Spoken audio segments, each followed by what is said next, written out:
Supreme कोर्टातली Shiv Sena पक्ष आणि चिन्हाची चौथ्या दिवसाची सुनावणी संपली।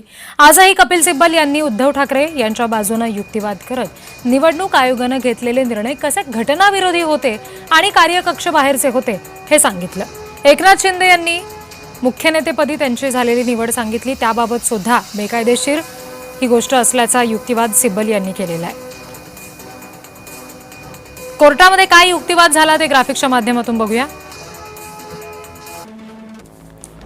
2018 मध्ये शिंदेंसमोरच सर्व बदल झाले असं कपिल सिब्बल यांनी कोर्टामध्ये युक्तिवाद करताना म्हटलं।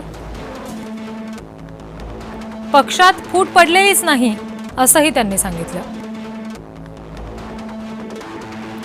त्यावर कोर्टानं पक्षातील नेता म्हणजे काय असा प्रश्न उपस्थित केला, ज्यावर कपिल सिब्बल यांनी नेता हे पद पक्ष संघटनेतलं आहे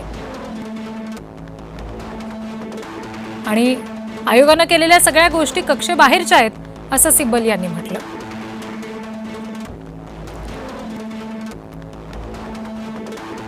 त्याचबरोबर पक्षप्रमुखांकडेच सर्व अधिकार असतात असं सुद्धा त्यांनी नमूद केलं। यानंतर कोर्टाने संघटनात्मक गोष्टी सांगतायत ते बरोबर वाटतात असं यावर टिप्पणी करताना म्हटलं। तर 18 जुलैला बैठक आणि 19 जुलैला पत्र दिलं गेलं असं कपिल सिब्बल यांनी सांगितलं। मूळ पक्ष चिन्ह अपात्र ठरवण्याचा अधिकार आयोगाला नाही असं सुद्धा सिब्बल म्हणाले। यानंतर कोर्टाकडून फूट म्हणजे नक्की काय असा प्रश्न उपस्थित करण्यात आला आणि त्यावर कपिल सिब्बल यांनी उत्तर दिलं की एकनाथ शिंदे यांची निवड बेकायदेशीर आहे। सेनेमध्ये आधी राष्ट्रीय कार्यकारिणी होती, नंतर प्रतिनिधी सभा, विधिमंडळ पक्ष कसा विकला जाऊ शकतो असा प्रश्न यावर कपिल सिब्बल यांनी उपस्थित केला।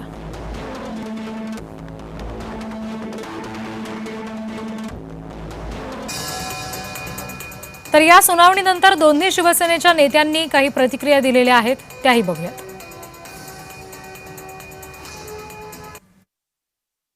पुरावे दावे आम्ही करून काढू। ठीक आहे लहान मुलं आहेत असू द्या। सकाळी तुम्ही जो आरोप आता जसं आपल्याला एक बाल नरेंद्र आहेत ना, तसे काय त्याच्यापेक्षा छोटे नरेंद्र आलेले आहेत। कपिल सिब्बल त्यांच्या पद्धतीने त्यांची बाजू मांडतायत। आमचा जेव्हा युक्तिवाद सुरू होईल तेव्हा आमच्या पद्धतीने आमची बाजू मांडू। पक्षांतर्गत निवडणुका झाल्यात की नाही झाल्यात सर्व जगाला माहित आहे, परंतु ज्या पद्धतीने निवडणूक आयोगाला खलनायक बनवण्याचं काम सुरू आहे युक्तिवादातनं ते आपण पाहत आहे। त्यामुळे कोर्टाचा अंतर्गत विषय आहे। आमच्या बाजूने आलेले निकाल अर्थातच त्यांना पोटदुखी होणारच आहे। त्यांचा प्रयत्न असंच असणार आहे की आम्ही कसे खोटे आहोत, परंतु मला वाटतं अजूनपर्यंत फक्त एकच बाजू समोर येते। एकदा आमचे जे काही ऍडव्होकेट आहेत किंवा सॉलिसिटर आहेत ते जेव्हा तिथे बाजू मांडायला सुरुवात होईल ह्याच्यात सगळी काउंटर उत्तरं मिळणार आहेत ना, आणि ती उत्तरं ज्या वेळेला मिळतील तर आज त्यांचा जो कॉन्फिडन्स आहे ना तो शून्य होईल हा माझा विश्वास आहे। आणि मला वाटतं कोर्टाचा निकाल हा 100% आमच्या बाजूने लागतोय, त्याबद्दल अजिबात आम्हाला कुठलीही शंका नाही आणि आम्हाला कुठली भीतीही नाही।